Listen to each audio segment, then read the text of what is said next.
Hello everyone, coming to IUI series 5। Today हम discuss करेंगे myths versus facts of IUI। सबसे common myth जो IUI के बारे में है कि उसमें किसी और का सीमन सैंपल लेकर डाल दिया जाता है या सीमन का सैंपल मिक्स हो जाता है। तो मैं आपको बता दूं कि ऐसा बिल्कुल भी नहीं है। जो भी कंटेनर में आप सीमन आपका पार्टनर कलेक्ट करके देते हैं, उस कंटेनर में बड़े बड़े अक्षरों में आपके पार्टनर का नाम लिखा जाता है। साथ ही washing media, pipettes, conical tubes, जिसमें भी आपके पार्टनर का सीमन वॉश किया जाता है, उन सभी में पार्टनर का नाम लिखा जाता है। और सैंपल प्रिपेयर करने के बाद डालने के पहले आपसे लाउड आवाज में पूछा जाता है कि यही आपके पार्टनर का नाम है। उसके बाद ही वो सैंपल इंसेमिनेट किया जाता है। तो मिक्सिंग का कोई भी चांस नहीं होता। दूसरा मिथ है कि IUI एक पेनफुल प्रोसीजर है। ऐसा बिल्कुल भी नहीं है।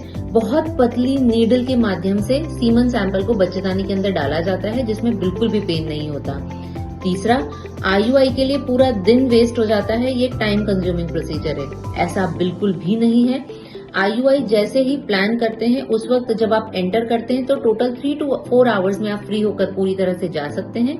हस्बैंड का सीमन सैंपल कलेक्ट होने के बाद 1 से 2 घंटे के अंदर उसे वॉश करके बच्चेदानी में डालने के बाद महिला को कुछ 20 मिनट से आधे घंटे का रेस्ट कराकर घर वापस भेज दिया जाता है। चौथा, IUI में करने के बाद रेस्ट की जरूरत होती है, आप काम पर नहीं जा सकते। ऐसा बिल्कुल भी नहीं है। IUI करने के बाद आप 15 से 20 मिनट का रेस्टिंग लीजिए, उसके बाद इमीडिएटली अपना वर्क रिज्यूम कर सकते हैं। छठा, IUI एक बहुत ही महंगा प्रोसीजर है। ऐसा बिल्कुल भी नहीं है। 1 साइकिल IUI की कॉस्ट मैक्सिमम 15 से 20 हजार के आसपास पड़ती है। इससे ज्यादा इंजेक्शन यूज करने के बावजूद भी इसकी कॉस्ट क्रॉस नहीं करती। सातवां, IUI का सक्सेस रेट बहुत कम है। IUI का सक्सेस रेट 15 से 18% है, जो कि नॉर्मल कंसेप्शन रेट से लगभग डबल है। छठा, IUI के बाद बहुत महंगे इंजेक्शंस या फिर टैबलेट्स प्रिस्क्राइब की जाती हैं और वो प्रेगनेंसी में अबॉर्शन के चांसेस हाई होते हैं। ऐसा भी नहीं है। IUI में सिर्फ हस्बैंड का सीमन सैंपल बच्चेदानी के अंदर डाला जाता है।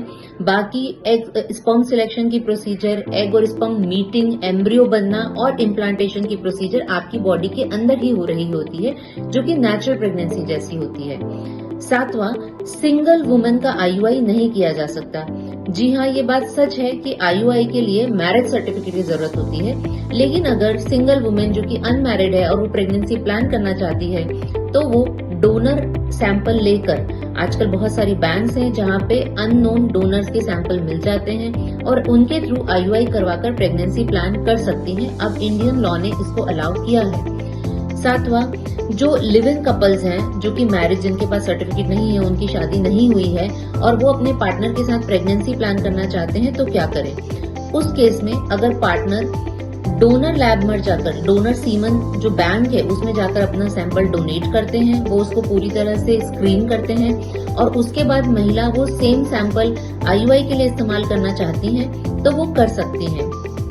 एक और बात कि अगर आपके पार्टनर को किसी भी तरह का कैंसर है और आप प्रेगनेंसी अभी प्लान नहीं करना चाहते हैं, अभी आप वक्त लेना चाहते हैं, तो कैंसर ट्रीटमेंट के पहले हस्बैंड के सीमन को मल्टीपल वायल्स आप फ्रीज कराकर IVF लैब में रख सकते हैं और कीमोथेरेपी या रेडियोथेरेपी स्टार्ट कर सकते हैं, क्योंकि इनके काफी साइड इफेक्ट्स होते हैं स्पर्म की काउंट मोटिलिटी पर। और बाद में वो फ्रोजन सैंपल इवन 1 साल बाद, 2 साल बाद भी आप वो फ्रोजन सीमन सैंपल से IUI कराकर प्रेगनेंसी प्लान कर सकते हैं।